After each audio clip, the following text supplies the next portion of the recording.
Hey there, I'm Rob De Lessio with Strategic Wealth Designers, and this is a taste of retirement. Today we're gonna do Italian. We're gonna do one of the most rustic dishes there is, carbonara. There are tons of flavors, but it's super simple to make. Let's get started.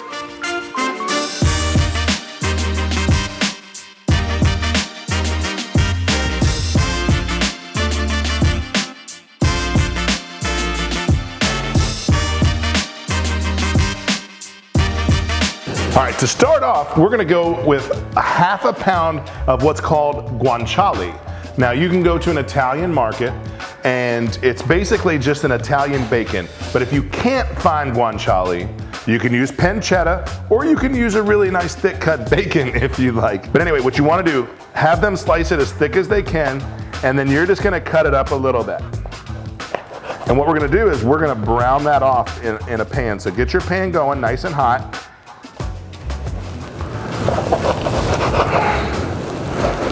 And I'll tell you, another suggestion is, if you can, a few minutes before you're getting ready to start cooking, put the bacon or the guanciale in the freezer. It'll get more firm, and then that way it'll be easier to cut. But anyway, get that going, and we're gonna render that down. And what we wanna do is we wanna make sure we keep the fat in the pan. It's funny, you know, a lot of times when people are thinking about cooking, they always think, man, this is so hard, or this is so hard, as far as like the process is difficult, and it's not. Like, just like making pasta takes hard work, and it takes a long time to make sure that, you know, what you want to happen is accomplished. That's really no different than what we do at our firm.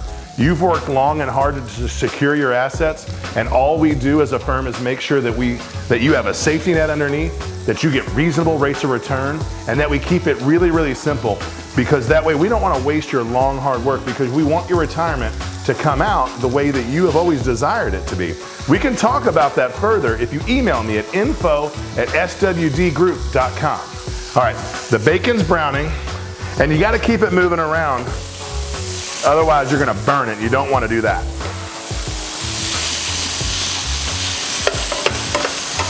Over here next to that, I've got a pot of boiling water.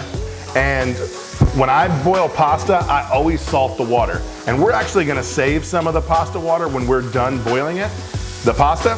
So absolutely you wanna salt the water. So carbonara is a rustic Italian dish. It's got very simple flavors. You've seen them in the ingredient list, but I like savory dishes, and I love pasta. I mean, obviously, I've got an Italian background. So you can't go wrong when you're talking about cheese and bacon and pasta. But this is a dish, just one time, you know, everybody's made Alfredo before. A lot of people have even made chicken parm or shrimp scampi, and it's like, how do I change it? How do I step it up a notch to where it can be a really nice, delicate pasta dish, but be delicious as well? And that's when I started making carbonara. And the way you can tell when it's done is really when it's got a nice brown color, almost like when you cook bacon. Now, I cook bacon in the oven. I rarely do it in the skillet anymore. But this is the same process if you do it in the skillet. That's the kind of level of doneness you want. You don't want to go too crispy though, because you don't want it to be a real crunchy bite when you're eating the pasta. You want to have it you want to have a little give with it.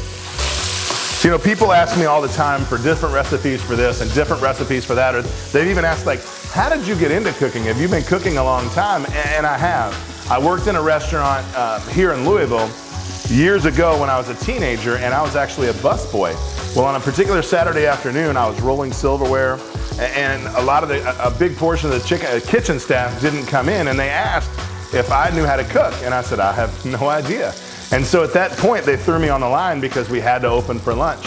And I didn't leave the restaurant business for a long, long time. So I've been fortunate enough to work under and work with some of the most talented people you've ever met in the food business. I've been able to cook in some of the most famous places there are, and it's been a true blessing. And I love that I have the opportunity to share this with you, even if it's just a small portion of your day. So it's starting to crisp up a little bit more. We probably have a couple more minutes, and you know, a lot of people ask, how long do you cook it? And that's tough. You don't know how hot your stove gets, don't know how thick the bacon was cut. So it's really just, you've got to go with your eye, and then you'll know when you get it there. A lot of the fat has started to render out, but like I've said, we're going to keep that in the pan. Now, when it comes to bacon, a funny story, as far as the restaurant business goes, there's a term that they call yield. And of course, people know what yield means, is how much am I going to have left at the end of it. And so you might buy a 30-pound case of bacon, or maybe a 15-pound case of bacon, and it doesn't really matter the thickness. And then people will say, well, what's it going to yield? And we always used to say, well, it'll yield about 50%. And people would be so surprised, like, really, you lose half of the bacon? That's not entirely true. You lose a good portion of the bacon in the fat that renders out. The rest of it goes in the staff's mouths. They actually eat the bacon all day long, and there's nothing you can do about it. So that's just a funny little story. Bacon is in every restaurant I've ever worked in, and people just absolutely love it and eating it all day long. Okay, so the bacon's exactly where we want it to be right now. You can see the smoke. That's not something you need to worry about. If you have a smoke alarm that's in the kitchen, you might want to open a door, open a window, turn on a fan, because you're gonna get smoke, but that's okay. But you got a paper towel down, you're gonna take that bacon out, leave as much fat in the pan as you can. And there's a reason why. We're gonna go back to it later. The water is almost boiling, and so we're gonna get going real quick here pretty soon. And I went ahead and turned the heat off on that pan. And you don't have to get every single bit out of the pan. Just get as much of it out that you can. The rest of it will be fine.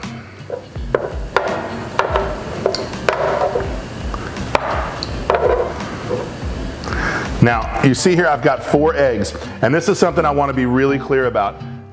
It doesn't matter if they're brown or they're blue or they're white, they're all going to be the same on the inside, but I want to be clear, you want to buy a pasture-raised or a free-range egg. Don't buy just the generic commercial egg. It just doesn't have that flavor. So these are organic farm-raised eggs that I got from a local farmer that lives out by my house. But it's like I said, just buy the better egg. It's worth the extra $1, worth the extra $2, whatever it might be. It's worth every cent. You'll absolutely notice the difference in taste. What we're gonna do today though is we're only going to use the yolks. So you're gonna crack it. You wanna crack it on a flat surface. And the reason why is because if you crack it on the edge, then you could get some shells in there. And that's fine, but you're gonna have to dig those out yourself. So you crack it on a flat surface, and then what you're gonna do is you're gonna work your way back and forth. Now, if you have a yolk separator, you're more than welcome to use that. I'm not big into what we call single or unitaskers. I like to use things that you can use multiple times. So if you just alternate back and forth, you can get that white out. Now, if I were making a dessert with a meringue tonight, we would save those whites, but we're not gonna do that today. And honestly, it doesn't matter if you break the yolk. We just want as much of the yolk and as little as the white as possible. So one of the things in this dish is, and you'll see this in a little bit, we're gonna whisk this and we're gonna mix this with some of the cheese, and we'll talk about this a little bit more, but as you're starting to get into the dish, there's a chance that those eggs can cook on you too fast. And what you actually want to do in a carbonara is the eggs are actually going to cook in the pan when you're tossing it with that pasta. So the water's boiling. So we're gonna get the pasta going in, and this is just 12 ounces of bucatini pasta. And the reason why I use bucatini pasta is because it's hollow, which it allows for a better bite, a little thicker bite if you would, and it's just great with this kind of pasta dish. One of the other things you want to be really careful about when you're buying pasta is you look on the back of the ingredients, and you want to make sure that you're getting a semolina pasta, where it's the only ingredient in it. Some of the cheaper brands or less expensive brands, the back of the ingredient list will say flour semolina, and then it'll say enriched flour, and then niacin, which means that they've got a little bit of semolina in there, but then add a really generic flour to it. It's just not what you want in a pasta. When you buy a pasta, it needs to say flour, semolina, and then niacin, and then you know you've got 100% semolina flour. You can do this dish if you wanted to with a gluten-free pasta. It's my experience that with Italian dishes that you really want a rustic, nice bite with, it just doesn't work as well. You know, traditionally the pastas are made with gluten, and that's the way that I tend to go.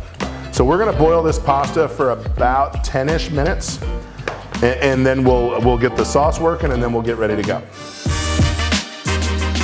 So the pasta's almost done, and I didn't say this before, but I will say this now. We're gonna cook this al dente. Everybody's heard that before. It means to the tooth, but basically what it means is when you bite into it, it's got a little bite to it.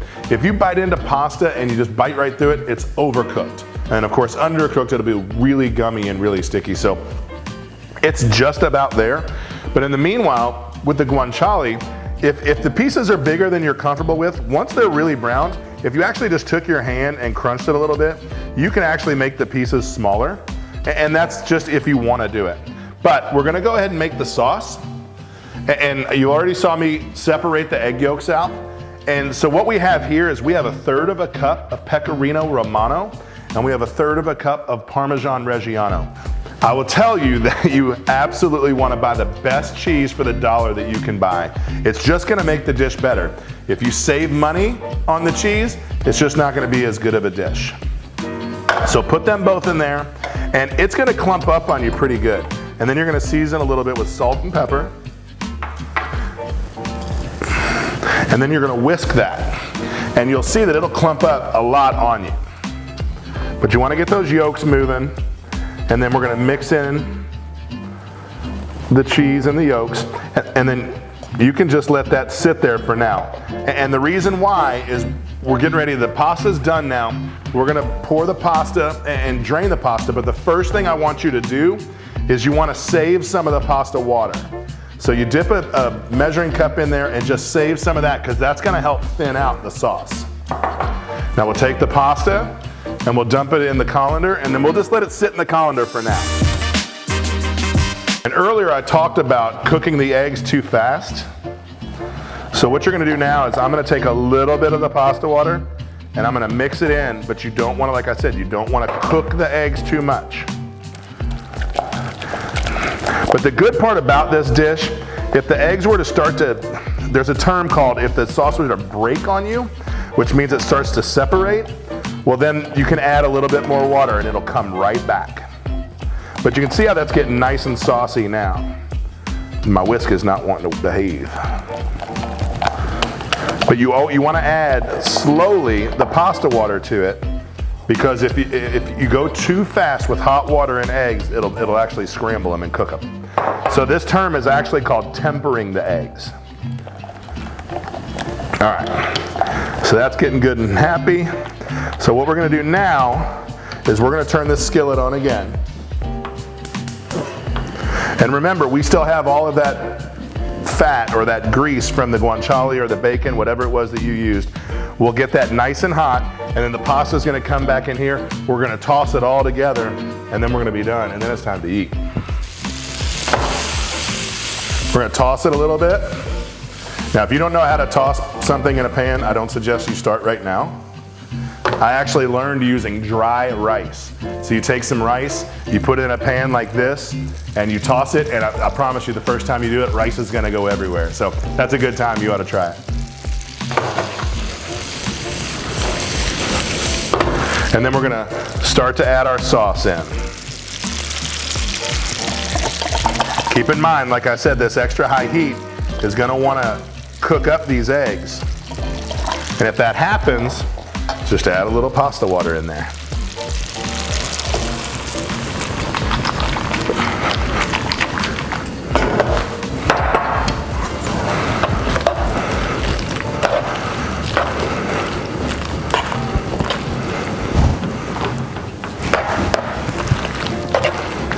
Oh man, that looks great.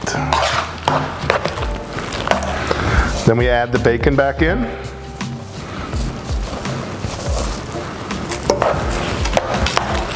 Toss that around. I always like to make what's called a nest. And so what that is you take the pasta out, get a nice big batch, Get it over the plate and then twirl it. And you can see how it kind of nests itself. And then the last thing you do is a little bit more parm to garnish. A little bit of Italian parsley already cut up for color. And a little bit more black pepper just for taste. And there you have it, carbonara, very traditional rustic Italian dish. For this recipe or any of our other recipes, email us at info@swdgroup.com and we'll send it to you. My name is Rob De Lessio and this is A Taste of Retirement.